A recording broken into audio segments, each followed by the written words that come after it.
From the frozen runways of Siberia to the scorching deserts of the Middle East, one aircraft has carved its legend across the skies.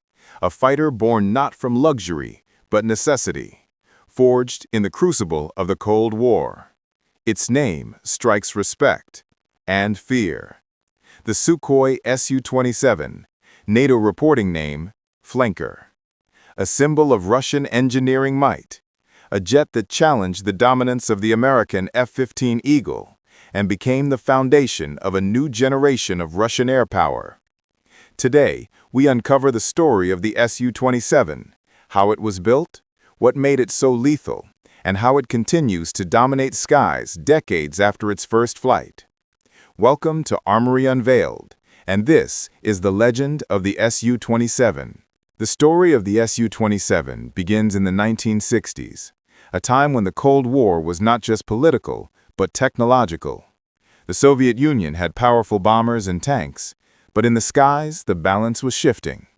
In 1969, the United States unveiled a new generation of fighters, the F-15 Eagle. It was fast, powerful, and equipped with advanced radar and missiles that could engage enemies long before they were even seen. For the Soviet Union, this was a wake-up call. If NATO dominated the air, the Red Army's massive ground forces could be rendered useless. So, the order came down from the Kremlin. Develop a new fighter, one that could meet the F-15 head-on and win.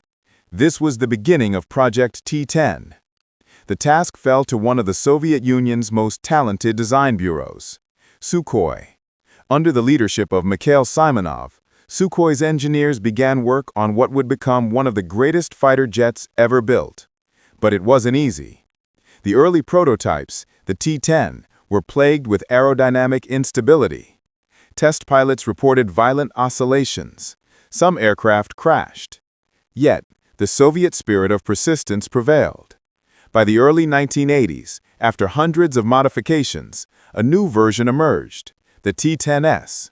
It was sleek, agile, and deadly, and soon it earned its official designation, Su-27. The Su-27 wasn't just another Soviet jet. It was designed around one simple goal: total air superiority.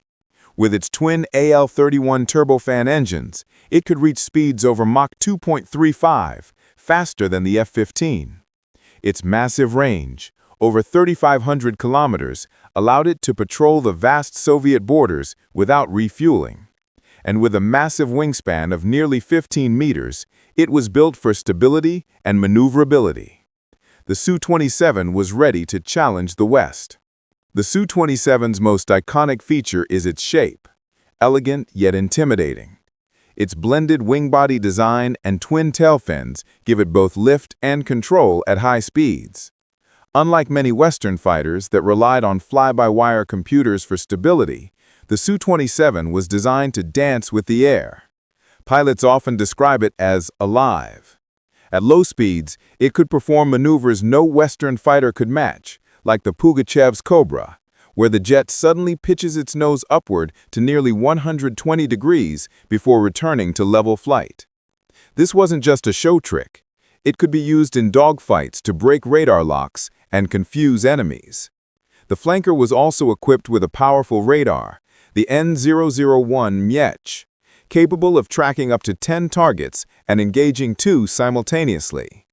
And it carried an arsenal that included R-27, AA-10 Alamo medium-range missiles, R-73, AA-11 Archer short-range heat-seeking missiles, and a 30mm GSH-30-1 cannon, devastating in close combat.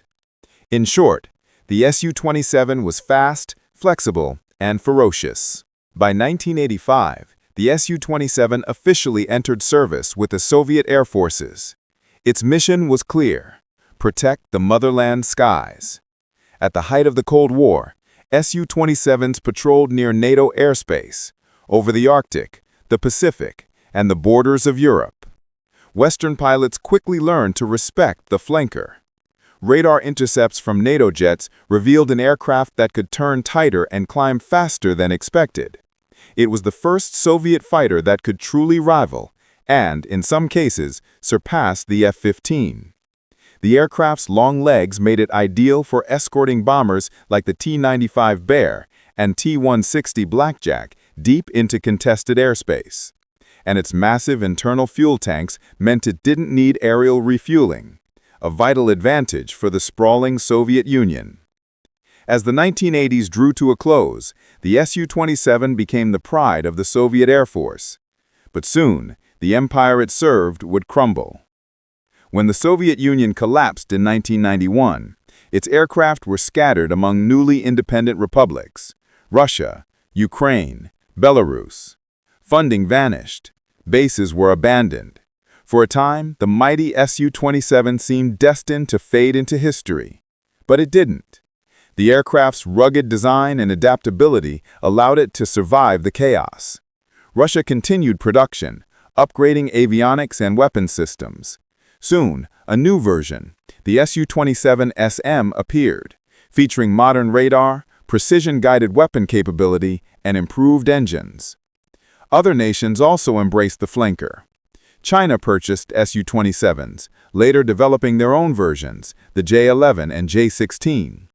India adopted the Su-30 MKI, an advanced derivative built under license. The flanker had evolved into a global fighter family, proving the strength of its original design. The Su-27 wasn't just a display piece, it was a combat-tested machine. In Africa, Su-27s flown by Ethiopian pilots went head-to-head against Eritrean MiG-29s in the late 1990s. The result? The Su-27s dominated the skies, achieving multiple kills with minimal losses.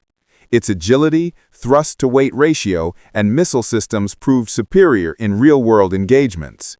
And over the years, the flanker's descendants, the Su-30, Su-33, Su-34, and Su-35, would go on to serve in Syria, Ukraine, and beyond.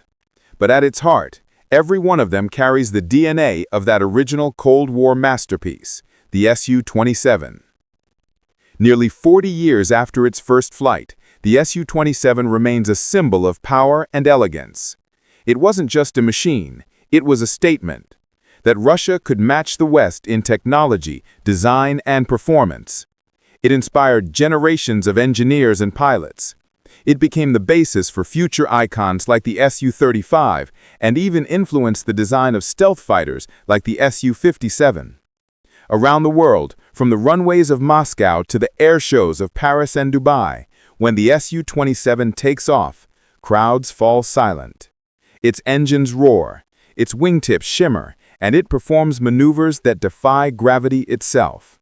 In the story of aviation, few names inspire such awe. The flanker isn't just an aircraft, it's a legend. A symbol of balance between brute power and graceful flight.